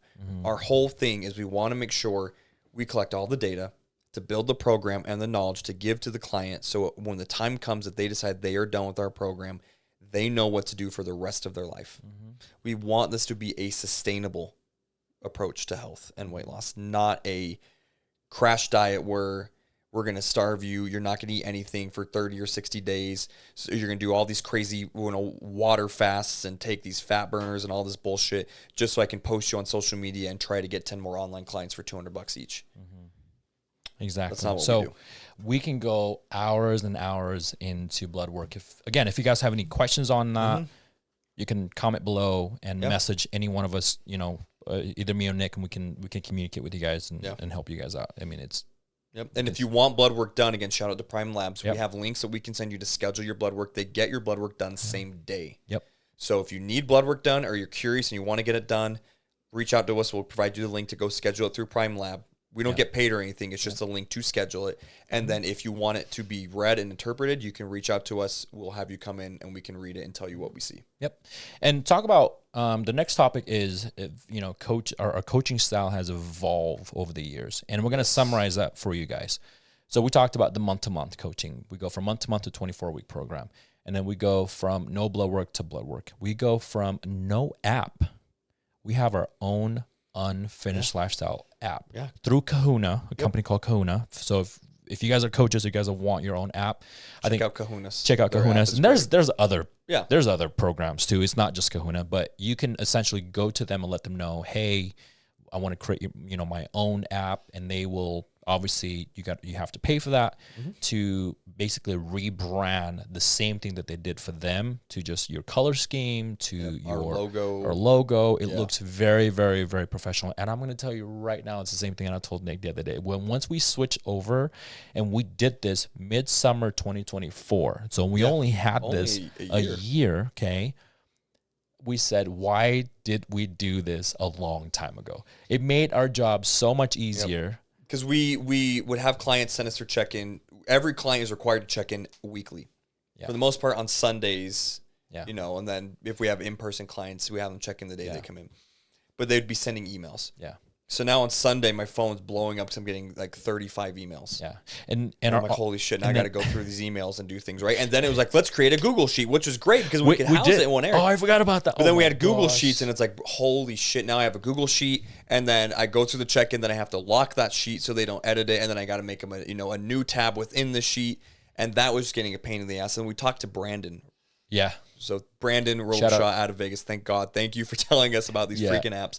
We did that. Now we have an app where we can put, we still have to go in there and look at their check-in. Of course. But their check-in is in there. We can assign them a workout program. Yeah. We upload their macros or their nutrition program in there. We have a lot of other features we're going to be adding to it, so it's centralized. Yeah, you can do a daily check-in, so we see your daily weight every daily weight, single day. Your steps, your water intake. And we look at the average. Glucose. We look at the average, right? So we the reason why we have our clients check in every single day is because we don't look at their highs or lows. We look at their average week-by-week basis. I'm going to ask a question really quick. So for Colton, Colton, you good? Question for you. When he went from, I think I remember you were checking in online through email. Remember that? You were checking through email. Transition that from to the app. Give us your thoughts, man. I mean, it was significantly easier because I think when we used to check in, I would text you. We would text. I think it was text, and then I remember going. First, I think it was just checking photos and weight, and that was it. Yeah. And I didn't really say anything, and you would kind of text me back and ask me questions and things like that, and then. I remember doing the Excel spreadsheet, but you guys didn't do that for very long. Like that ended quick, like a month. Yeah. I think you guys did that. And then the app is awesome because what's nice too is that I can check in every day and leave notes. Because I think what happens is when you don't check in every day, by the end of the week, when you guys are like, "How was your week?" I'm like, "I don't know, it was good." Like I don't remember. Yeah. Right. So then when I wake up, like in fact, I did this week where. One of the mornings, for whatever reason, I woke up and I was about 2 pounds heavier than normal. And so I put in there, I was like, I don't know why I feel real full of water. I didn't break my diet. Like I left notes. I was like, I don't know why. Yep. I just am kind of feeling a little bloated today. I feel like maybe I slept okay or maybe I didn't. Like, and I can leave stuff like that. And then at the end of the week, when you write me back, you have more details. You have my weight every single day. Yep. But then I can also write stuff to you because some people might be like, I've dealt with this before. I know other clients do. At the end of the week, they're like, how was your week? Like, oh, it was good. And then you're like, how is your digestive system?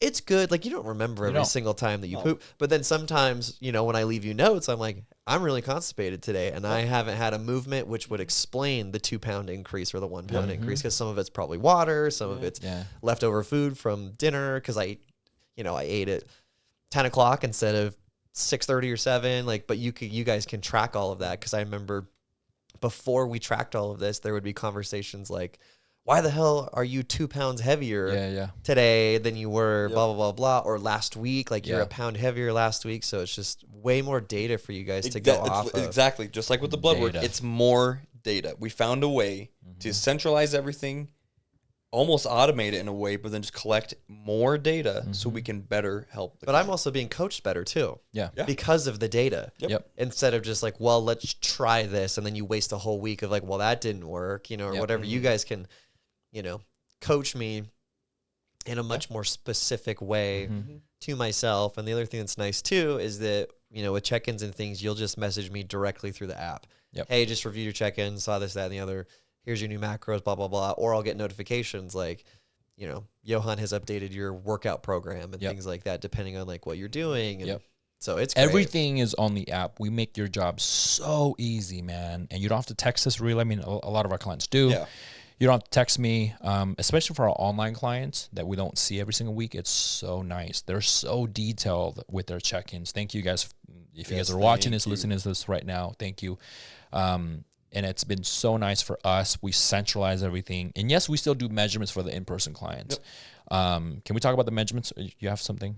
Oh, yeah. I was just going to say, not only check-ins and workout plans, I was messing around on the app. I just don't use these features because I have a subscription to MyFitnessPal. Yeah. But you guys can track your macros. Yes. You can track macros on there. There's workout videos on there, instructional. So if you're like, Johan wants me to do shoulder raises and I don't know how, guess what? There's a video that'll show you exactly how to do it. Perfect form so you don't injure yourself. The great thing for me too is that whenever I log a workout and then I go back, because it'll say like, back, arms, chest, whatever. Let's say it's chest day again.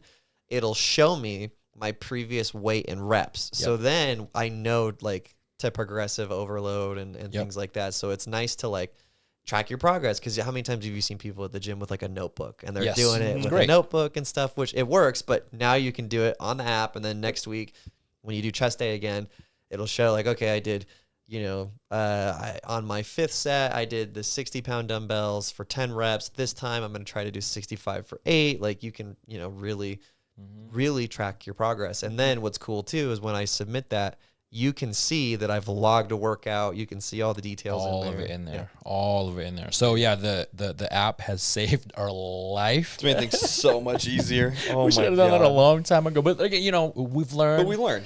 We learn and we evolve, and this is why we evolve. Which I'm sure next year and in 2 years from now and in 5 years from now, there's going to be something different. And we're like, why the hell didn't we do that? Well, let me ask you this. 5 years ago. How has your position changed on the reason you guys didn't do it is because of the money? You're like, I don't want to invest this money. It's expensive. I'm sure it's not free, right? No. So how has your guys' position changed on like investing? Like what can you tell other coaches to like become a better coach? Like you do have to invest not only, mentally, emotionally, like whatever, physically, but also financially. We have other programs as well. It's called Diet Master Pro. Yep. So if you want a program that create a meal plan that have the macros on the right-hand side, the calories on the right-hand side, the program is actually great because it allows you to also track your body composition and measurements in there. It's called Diet Master Pro. And yes, it's an investment that you have to do. Yep. It's a software that you have to have on your laptop. And we incorporate that. So when we create a meal plan, we don't create it in the app. We use a different software. Yep. And we print a PDF from that software and then convert it into the app. So, and I like that Diet Master Plan because it has thousands, if not millions of food data. Yeah. And you have to build the database. You have to. So you have to go in and build it. But that way, you build it. And then if someone wants a particular, brand of something, then you can add it. You can add it in, and then now you have it. So you get the exact calories, the exact macros on it to program it in. So, yeah, we take our job very, very seriously, and then we do measurements, our inches in our with our clients. We do inches. We have the calipers, measure body fat. We have the calipers, and the calipers is not the most accurate thing. I would give it about 85% accuracy, but we also encourage our clients to go get their DEXA scan done. Shout out to DEXA scan. Done once every 6 months, so we truly see how much muscle you've added, how much body fat you've lost, and how much visceral fats you actually have, and where your body holds the fats. Right? For example, I gain and lose a lot of fat around my glutes. That is like big for me. I don't know why, but so yeah, our coaching evolve over the year, and if you are a first-time coach and you're trying to get this thing done and you don't have a lot of money, do what you can, get the Google Sheets, and try to be as lucrative as possible, and make your client your job. Our job is to make our client's life easier, Yes, not harder. Yep. Okay. But then as time goes on, you need to make sure you are reinvesting money into your business. Because that's something that I think coaches don't do, is they take the payment so they can pay their bills, do whatever they want with it. But then reinvesting in themselves and in the business, something you have to do. So yeah, if you start out, have them text you, email you, or use a Google Sheet to check in. As time goes on and you have some more cash, then look into getting an app to centralize everything. Look into, getting the calipers so you can measure body fat and learn how to do that, right? Or use DEXA-scan. If you want to do that. Go meet with local businesses. I mean, we were just talking about that on Tuesday when we went to game day. Oh, yeah. That we don't know a lot of coaches and companies, especially with who we work very closely with at our gym, who have the business relationships that we have. Yes. So it's important, build these relationships, find a lab that you can refer people to for blood work, learn how to do all of that. If you feel like that's within your realm of what you're wanting to do. I mean, business relations. Find a nurse practitioner that you can refer people to for blood work, so then they can tell you, hey, this person has A, B, and C. So then you know what you need to do with the nutrition, right? But as long as you have a network of people that you can build with, who you can refer clients to, they're going to refer back. Because we've had a lot of companies refer, potential clients and every time we meet these businesses, men's health clinic or men's and women health clinic or whatever the case may be, I ask them, hey, do you guys collaborate with any other coaching companies in Utah? 99.99% of the time, it's almost 100% of the time, they say no. Yep. So if you want to get to the next level in your coaching, you have your Google ratings, you have your website, you have Instagram, you have all these things that you need to take care of, and you're official, right? We look official, right? I mean, it's important, I think, for us. And then you can come out and have these conversations, and we can even introduce you to these places. We're not the only one that they're going to send people to. No, right? We want you to have the same collaboration, the same network as well. So build a network, reinvest into your business, and every year try to grow and do one.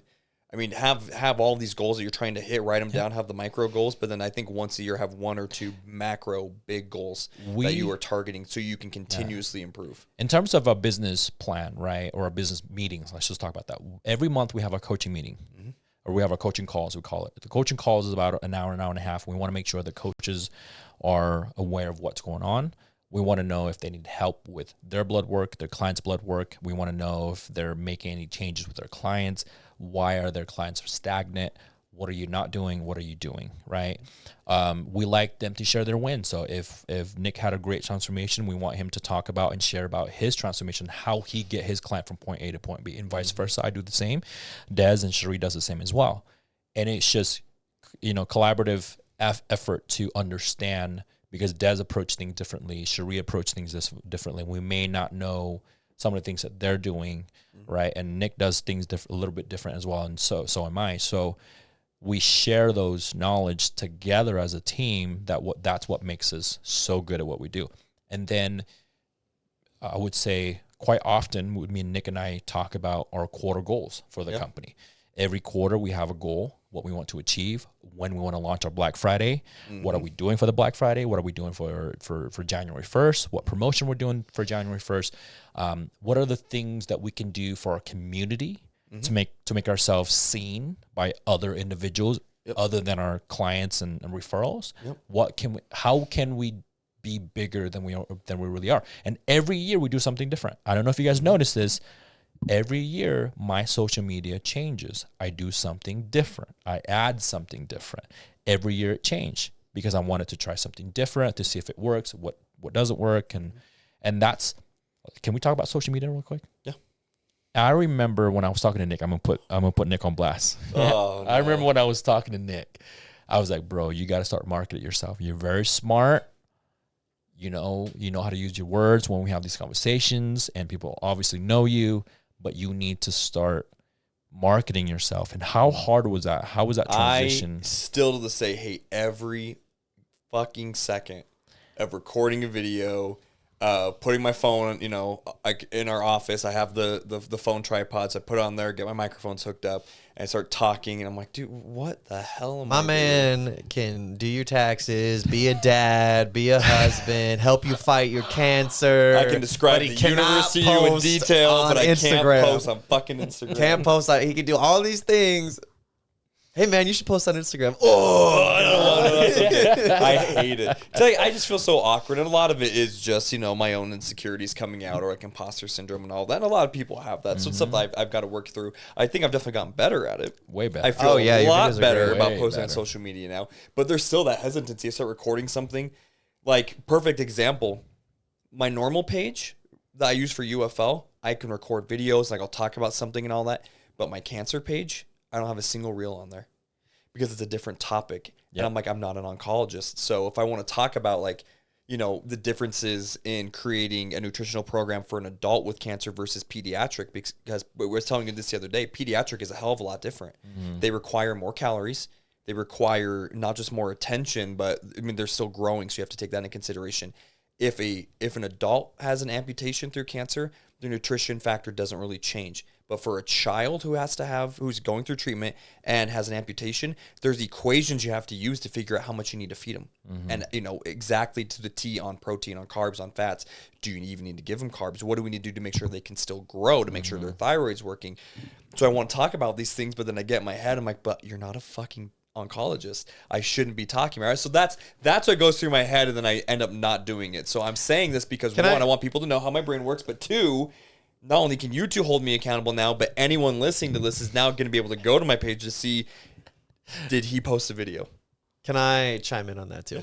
So I think when we were first talking about it, there was a time where you and I were lifting, and you talked about how it was like really difficult for you to post on social media. And I remember pointing out that I think that you were posting the way bodybuilders post. Yep. And you remember that conversation? I was like, not the way that Nik posts. Like, you'll post a video of you lifting weights to some hip hop song, and I was like, I don't know. I don't know hip hop. You don't listen to hip hop. There's so many songs I've chosen. I'm like, I don't know what the fuck this is. I choose it because it's on the trending audio. Yes, I'm like, cool, I'll just do that. So I was like, that's why it doesn't work. Johan, I think the reason he gets more engagement is because he is fully himself. Yep. Right? Yep. So that's what I told you. I was like, you need to post like lifting weights to heavy metal songs. And I was like, and you're very smart, and he knows way more technicality than some of us do. I was like, you need to be posting videos about how you rehab your shoulder and the science behind that. I was like, because that is you, and you need to post videos of you listening to metal music, because that's who you are. And shout out to Orbit Culture, the greatest band on the planet. I've gotten to know these guys, and they're amazing. But yeah, so I think people look at me and they're like, well, he doesn't listen to this shit.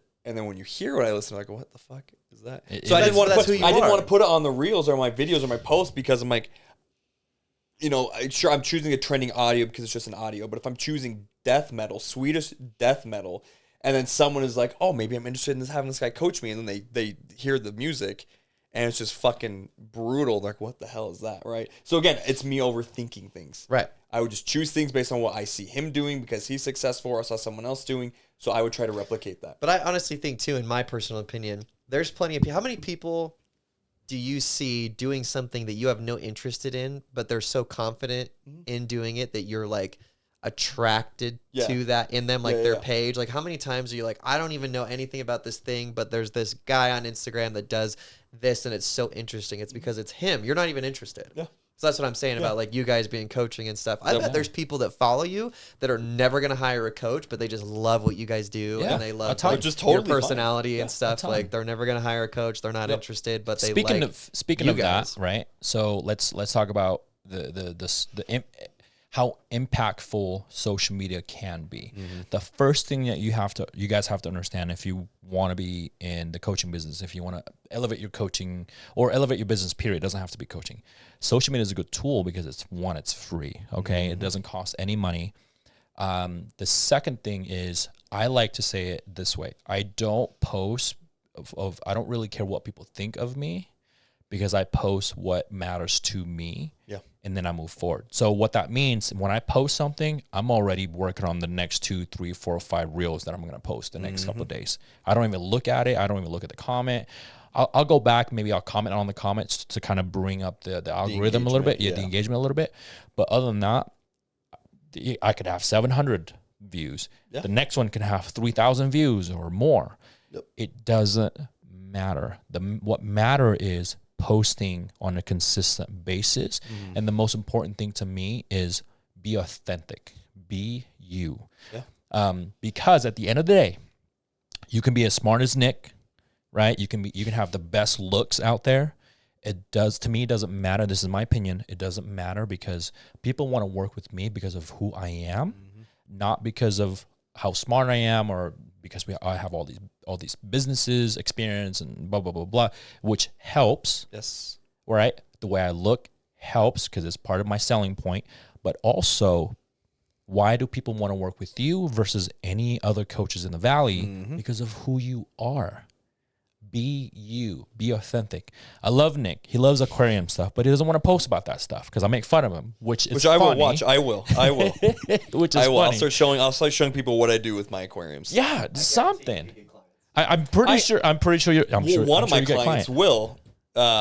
He's one of my newer clients, so he's a landscaper at one of the local hospitals. But come to find out, like he was into aquariums at one point. So him and I talk about that. But yeah, I mean, so there's a lot of things you can post. But yeah, just be, like you said, be authentic, be yourself, so people want to work with you. Yep. But how many times do we post and we post our content, and 6 months later, someone fills out the inquiry form. They come in like, well, yo, I saw your video with Kim like a year ago. Yeah. And I've been following ever since then. Right. And now I finally want to reach out. But I also think too, I've noticed you guys, like, you have more conversations with your clients about being parents and hobbies than you ever do about fitness stuff. Like ever. Like when, and if a client shows up and they're like, I'm having a rough time, you guys don't talk about, I was having a rough time because I couldn't lift as much weight in the gym. They'll be like, dude, my job is killing me. And you guys can relate. She's like, dude, I worked until 3 a.m. the other night. Like, that's what I'm saying too. And that's why I think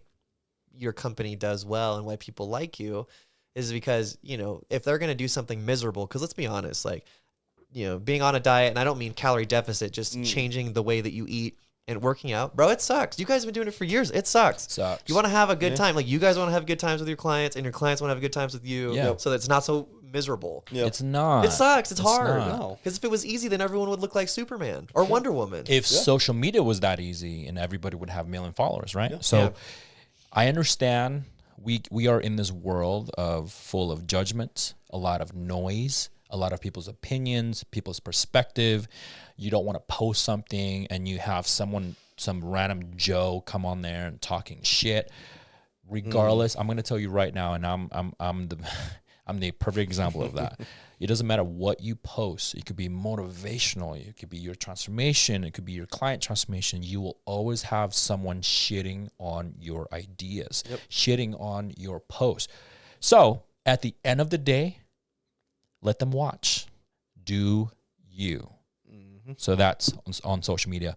The last part of this conversation, we want to make it quick and simple, is how to be a coachable client and balancing on, for us in terms of coaching and training, how to be a father and all these fun things. So let's talk about how to be a coachable client for a second. So I'm going to keep this very simple, and I think a lot of you guys know what to do, but from a coaching standpoint, the most important thing for me is showing up for yourself.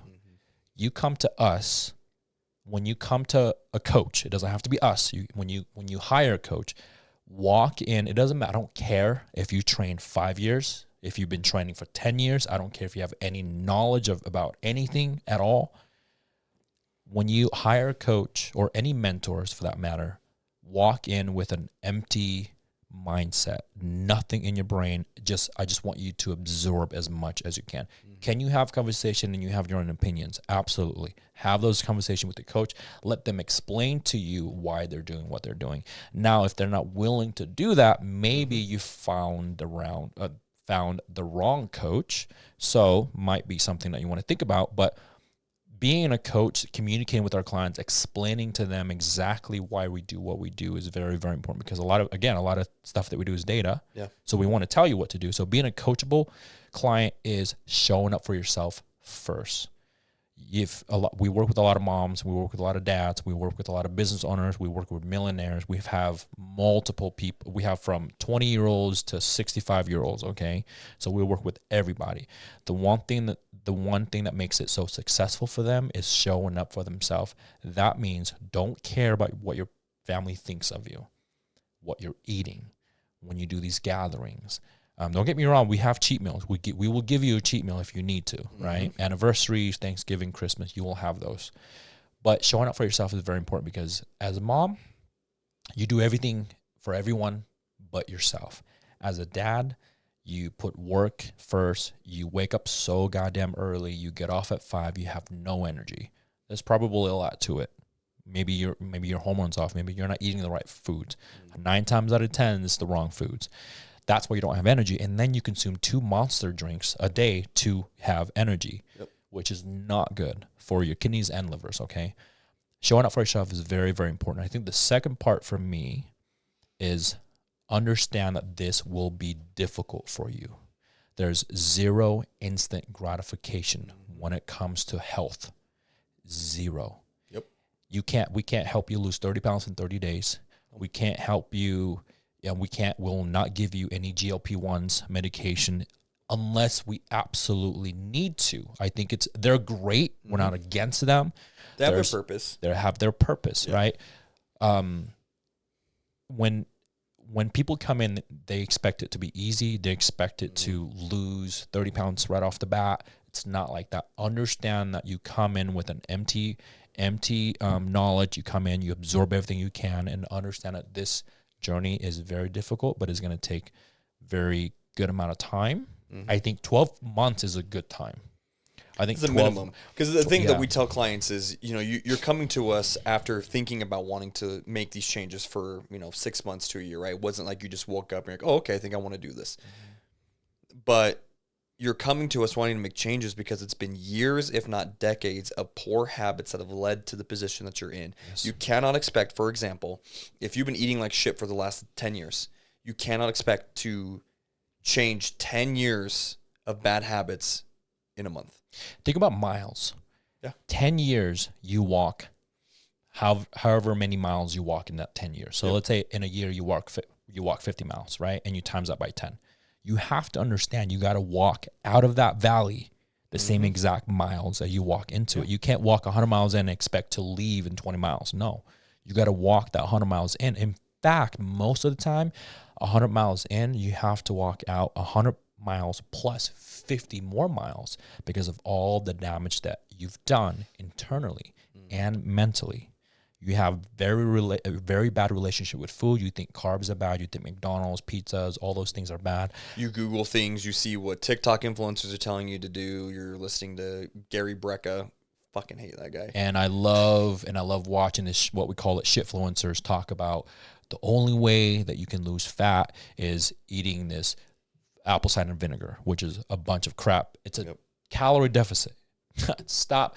Anything like energy drinks, any product that says fat burners, help you burn fat, help you speed up your metabolism, blah, blah, blah, blah, blah.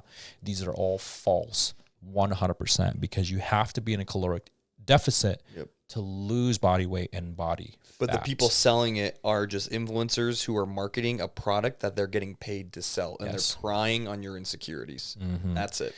So be coachable. Be coachable means listen. Be coachable means do exactly what you are told to do, and ask questions too. Like, we want you to ask questions. Ask questions, learn along the way. If we tell you, hey, we're gonna, I'm going to increase your food, but we look at your check and like, hey, okay, I'm going to give you more food. I think it's time. Well, why? Yeah. Great question. Here's why. Your weight is trending down. You're telling me you're getting hungry an hour after eating breakfast. I need to give you more food to keep this progress going, right? I don't want you being hungry and then you're tempted to snack and all these things. So we're going to explain it. Great. Awesome. And then just recognize no one is going to put in the work for you. Just because, and you talked about it, do the things you're supposed to do. Just because we gave you the meal plan, we reviewed your blood work, you have the exercise program, that doesn't mean that all of a sudden now that's the magic formula and you're gonna lose weight or gain the muscle mass or make the changes. It's, you've got to do it every single day. When the motivation isn't there, what are you going to do? It's got to become a habit. Plain and simple. Yep. And there's a lot more to it. There's a lot more to it. It's not, and again, we don't make you go to the gym if you don't want to go to the gym. We don't make you run. We don't make you do excessive amount of cardio. We don't make you wake up in the morning and take apple cider vinegar first thing in the morning. I used to do that, by the way. Yeah. We've learned, right? We've learned and we evolve as a coach. We know what works and we know what doesn't work. And when you come into our office and you and then you tell us you know it all and you know how to work out, you know how to do this, or I've had a lot of clients, I'm like, hey man, I just need you to help me with nutrition. I don't need to work out. I don't need you to tell me to work out. I don't need you to tell me how to do this and this and this and this and this. And then on top of that, you have to learn how to work on recovery. That is a big thing. Being coachable is not just listening to what we do, but also understanding your recovery, understanding your central nervous systems. Understand that growing muscles, you're not going to grow muscle while you're in the gym. You grow muscles when you're outside of the gym, when you're sleeping, right? When you're resting. That's how you recover. That's how you grow. You don't grow just because you go to the gym 5-6 days a week. Yep. Okay. So that'd be nice.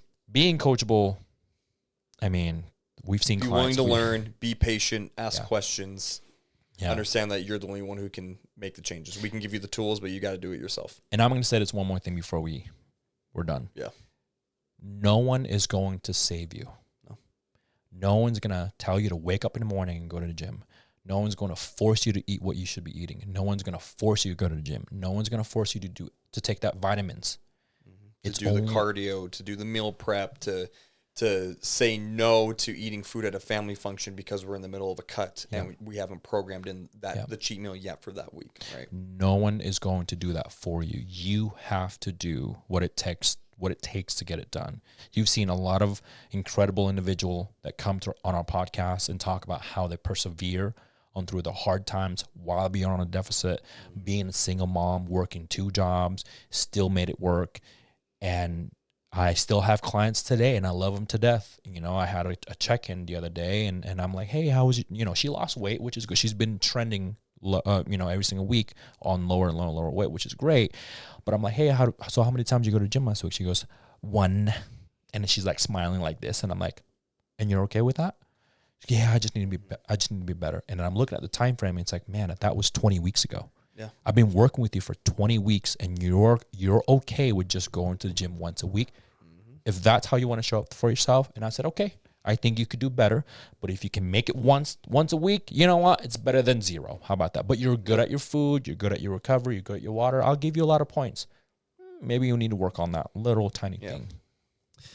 I don't remember who said this, but I heard something where somebody said that they were in recovery. I think it might have been Novak, if you remember, like the Viva La Bam show. Anyways, they asked him, I think it was him, but he had been in recovery. This is like the 6th time he was at a rehab center or whatever. And somebody asked him like the one question, and he was like, if somebody could just give you, 0 to 100%, how much of your potential do you want? Ooh. Damn. A lot of people say like 60, maybe. No, but everyone would say 100. I want 100% of my potential. Got it. Then, you got to do, right, those things. You got to go to the gym if you want to be like, it's like, how much of your potential do you want? Yeah. I was thinking effort. I'm sorry. Yeah. Like I know what you're saying. Yeah. No, your potential. Potential will be 100%. Yeah. But the effort, like the motivate, like the client assessment, how motivated are you to get this done? 1 to 10. I had someone put a 6 before. Yeah, probably put 5. I had one girl put a 4, and she said the only reason why she was doing the consultation is because her mom told her to. And I immediately ended it right there. I'm like, tell your mom to fuck off, and you don't come back until you want to do this yourself. Yeah. Well, and I've seen you guys, you've turned me away before with stuff. I'm like, hey, like I want to go on a cut, and you'll look at me and you're like, you're not ready. Yeah, shut up. No. You're like, show me, and that's what I'm talking about, potential. You're like, show me whatever, 3 months of consistent diet, eating, check-ins, blah, blah, blah, blah, blah, body recomp, and I'll consider, and I still like that quote that I said to you too. It's like, you guys are I'm the marble, you're the sculptors. Yep. I don't really get to choose how, my final, like the sculpture comes out. Like that's you guys. Yeah. You guys are the ones with the tools. And it's the same thing with body fat. You can't choose what body parts. It's gonna lose I'm sure you more get that fat. when people Oh are my like, God. I really want to lose weight in my I tummy. love my Yeah, female. what do I need to do to lose weight right Yeah. here? Like be on a caloric deficit. My number one female, That's it. like my female clients ask me the same questions over and over again. I'm like, how do I lose this, yo? How, is it? And mind you, we've had the same conversations week by week since day one, and I keep telling them you cannot target fat. Nope. When you're on a deficit, your body is going to do what it wants to do to lose the body fat wherever it wants to lose. So you have to continue to be on a caloric deficit to. We have to do it multiple times. You can't just do one cut and then expect all the fat to go away and you have your body. Some people that happens and it's like, damn, okay, cool, great, right? It's more of a genetic component. But how many times have we bulked cut to get to where we're at now, and we're still like, I need a bigger chest. Yeah. You know? And by the way, the transformation that you guys see on social media and on all of our social media, they cut probably twice within that journey. Yep. It's not just a cut and then post. It's usually increase, decrease, increase, up, and come then down, decrease again. then we post. Because remember, the second time we cut with you, you're about 30, 40, 50 pounds lighter than you were before. So then you look 10 times better. You gain more muscle. Your metabolic rate goes up because you have more muscle. You're eating more calories. Anyway, this has been a great podcast. Congratulations to us. I like the Snoop Dogg bit where he goes, I want to say thank you to myself. I want to thank me. I want to thank me. No, but honestly, 5 years we've done so much great things. We've had amazing coaches that work with us now, amazing team. We've gotten so good at it that it's a norm for us, and we want to do something new every year. So 5 years, 39 episode in. Crazy. And you've done a lot. I mean, Coach Nik has been working side by side with me since day one. You know, we've evolved as an individual, not just as a coach, as a father, as a human being. We've got tons of goals that we want to achieve in the next couple of years. So watch out. We got some big ones. There's a big goals. one hopefully coming up. Yeah, in the next 2 years, we got some big goals. We can't share it with you guys yet. But I want to say thank you for you guys for supporting us. I want to thank you to his parents. I want to thank you to my in-laws and my parents and my family and our friends and our community. I want to say thank you to Colton. Say thank you to Hugh. Shout out to our wives as well. Yes, for putting up with us. Yeah, Hugh. Shout out to our wives. Crazy ideas. Yeah. Come home, like, hey babe, guess what? We're gonna do this, and she's like, okay. Yeah. And we're just blessed to be in the position that we're in, and we continue to grow. And when you guys view us as successful, we are not. I don't feel like we're there. I feel like Have we created success? Yes, but are we to the level of success we want to be at? No. We still got a long ways to go. And even then, I don't know that when we actually hit that goal that we're going to be satisfied with it. Yeah. Set new goals. So episode 39, thank you guys for sharing our YouTube, sharing our Spotify, sharing our Reels. Thank you for your support. And on to the next episode. Love you guys.